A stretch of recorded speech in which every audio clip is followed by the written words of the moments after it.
Ontem, no domingo, dia 26 de maio, nós tivemos as manifestações de apoio ao governo Bolsonaro. Elas não foram o fracasso que a oposição torcia para que tivessem sido, mas também não foi nada dessa coqueluche que está sendo alardeada por bolsonaristas e apoiadores do governo.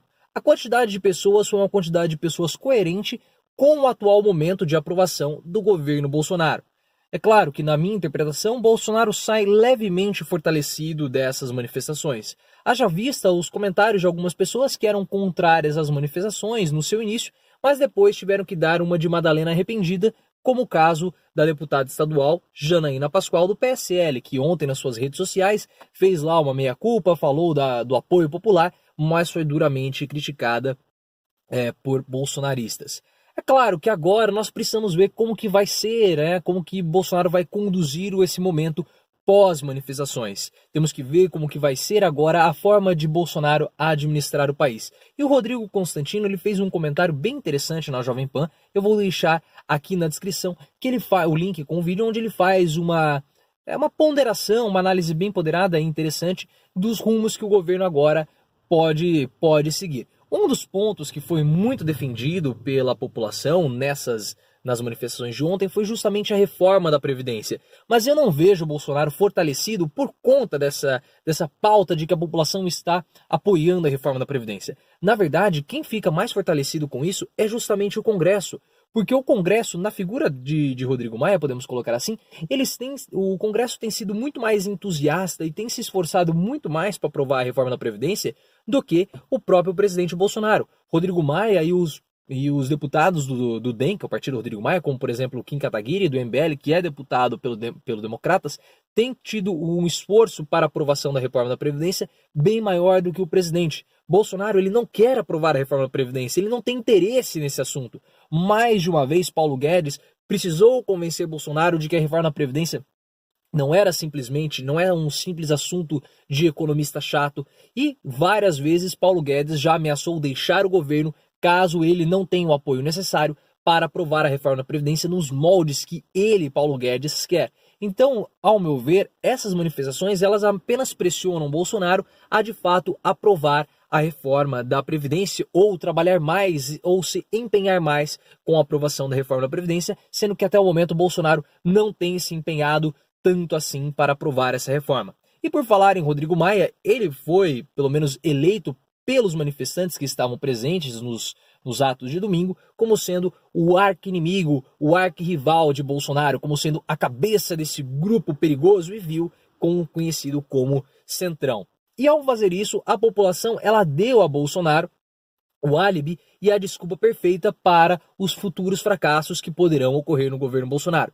É claro que com essas manifestações nós vamos ter um pico de aprovação ou de popularidade do governo Bolsonaro, mas com o passar do tempo, com a economia não melhorando, com o emprego não sendo retomado e com os constantes conflitos do governo, a popularidade de Bolsonaro tende a cair e aí Bolsonaro pode simplesmente dizer que a culpa disso estar acontecendo não é dele, mas sim do Centrão, sim de Rodrigo Maia, que está emperrando os desdobramentos e o desenvolvimento do país e do próprio governo. Então Bolsonaro agora ele tem uma desculpa para poder falar que a culpa do Brasil estar desse jeito não é dele, mas sim dos políticos que estão ali na velha política. Isso porque a população ela tem uma percepção equivocada sobre o trabalho dos deputados. A população acha que um deputado ele simplesmente tem que ficar despachando as leis, ou seja, aprova ou reprova. Cai ali um projeto na mesa do deputado, e o deputado tem que simplesmente aprovar ou reprovar. E não é assim que funciona. O deputado ele vai pegar a reforma da Previdência do Bolsonaro e ele vai discutir, olha, esses pontos aqui podem ser aprovados, esses outros pontos não são interessantes, então vão ser rejeitados. Não é uma coisa simples de você só chegar e falar aprovar ou reprovar, porque a reforma da Previdência ela envolve interesses de todo o Brasil. Muitas regiões dependem do BPC, por exemplo, tem as questões da aposentadoria rural, então esse é um assunto complexo e precisa ser discutido. Se a reforma da Previdência não está tramitando na velocidade que os bolsonaristas gostariam, isso não é por culpa do Congresso, é por culpa do empenho do próprio presidente, que tem se empenhado pouco para aprovar a reforma da Previdência. Haja vista que o Rodrigo Maia, ele até mesmo foi ventilada a possibilidade dele propor uma reforma da Previdência, porque ele, Rodrigo Maia e vários congressistas, eles têm interesse em aprovar a reforma da Previdência. E não é assim, né? Você simplesmente, como alguns jornalistas que aí de má fé, que estão ludibriando a população, ou são ignorantes, eu não vou citar os nomes deles, acreditando que você basta dividir o Congresso, olha, vocês vão tocar a reforma da Previdência e vocês aqui vão votar o pacote anticrimes de Moro. São dois pacotes grandes, são duas situações grandes, o pacote anticrimes tem problemas e não tem como você concentrar a atenção em um só. Você tem que dividir e isso, obviamente, atrapalha na velocidade da tramitação. Você acreditar ou você dizer para os seus ouvintes que basta você dividir, isso é uma grande tolice e está agindo de má fé ou de completo desconhecimento. Porque se você divide os congressistas para votar e para trabalhar em um projeto específico, você está desprestigiando uma parcela do próprio eleitorado e da população que não vai ter os seus representantes eleitos ali trabalhando com aquele projeto, e os representantes, com aquela pauta, com aquela lei, enfim, e os representantes do povo são os deputados.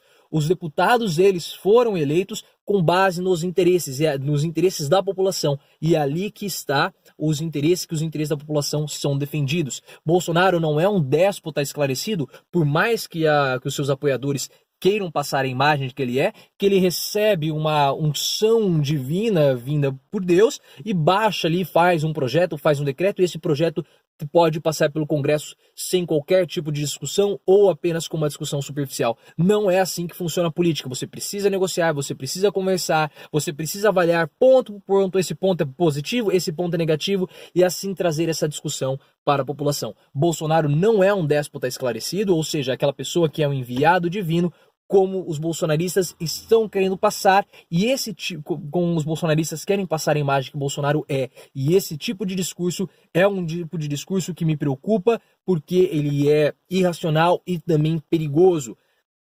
Como eu falei, com o passar do tempo, há a tendência de que a aprovação de Bolsonaro volte a cair. E aí, para Bolsonaro manter a sua base de apoio, que nós estamos mantendo, nós estamos percebendo que com o passar do tempo, a aprovação de Bolsonaro caiu. Aquela base de eleitores, que era uma base frágil de eleitores, se dissolveu. E nós ficamos ali com 35% de aprovação do governo Bolsonaro. E essa aprovação permanece, é uma aprovação resistente. E esses 35% são eleitores de extrema-direita e neopentecostais. Então, Bolsonaro precisará sustentar todo esse apoio dos neopentecostais. Então, o discurso de Bolsonaro tenderá para um campo mais religioso, e isso me preocupa. Perceba que antes de começar as manifestações, Bolsonaro foi a uma igreja batista, fez um discurso à frente de um telão luminoso onde tinha a bandeira do Brasil. E após as manifestações terminarem, nós tivemos uma entrevista coletiva de Bolsonaro com a TV Record. Então Bolsonaro vai tender mais o seu discurso para esse lado religioso, o que é perigoso, porque, como eu já tinha falado em outro vídeo,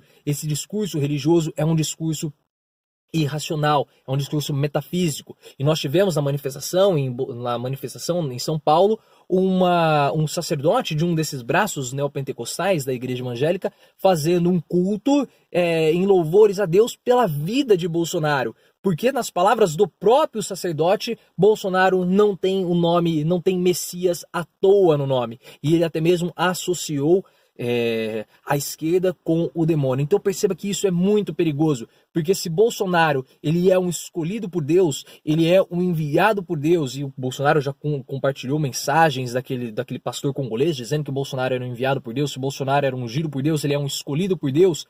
Todos aqueles que estão se opondo a Bolsonaro automaticamente estão se opondo à vontade de Deus. Então essas pessoas são inimigas, essas pessoas estão contrárias à vontade de Deus. E aí é perigoso porque todos os projetos de Bolsonaro, como são projetos, como ele é um eleito por Deus, aqueles são projetos, são ideias vindas diretamente de Deus. Então você não as questiona, você simplesmente aceita, porque na verdade não é Bolsonaro que está fazendo, é Deus.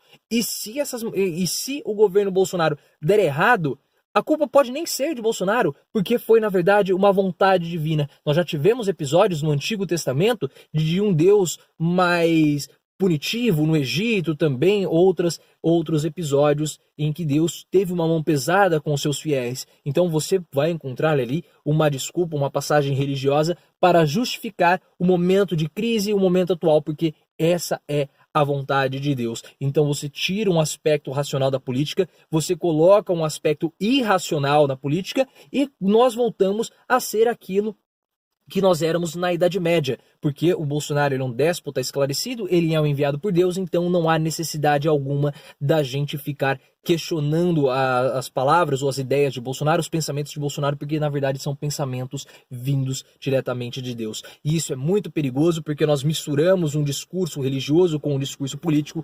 Há uma tendência para um radicalismo religioso que é bem perigoso para o nosso país. Então nós temos que perceber e ficar atentos como que isso vai acontecer no futuro para o nosso país. E perceba algumas coisas, né? Que a briga da população, tirando ali dos manifestantes, tirando o pichuleco, né? A imagem do presidente Lula, é contra o Centrão, é contra Rodrigo Maia. Então a disputa que nós temos hoje é uma disputa de direita contra extrema direita. A esquerda está completamente descartada. Por isso que eu já venho falando que a queda de Bolsonaro virá pela direita e não pela esquerda. E algumas questões ficam, né? Após essas manifestações. A primeira delas que eu anoto aqui é: nós chegamos a esse conflito, né, de Bolsonaro, nesse conflito que Bolsonaro tanto desejou. Bolsonaro vai governar pelo conflito, ele gosta desse embate, é o chamado terceiro turno, ele sempre governa com base no conflito. E a grande questão é saber, Bolsonaro vai aguentar psicologicamente, mesmo porque é muito desgastante governar mais 3 anos e meio com esse conflito declarado?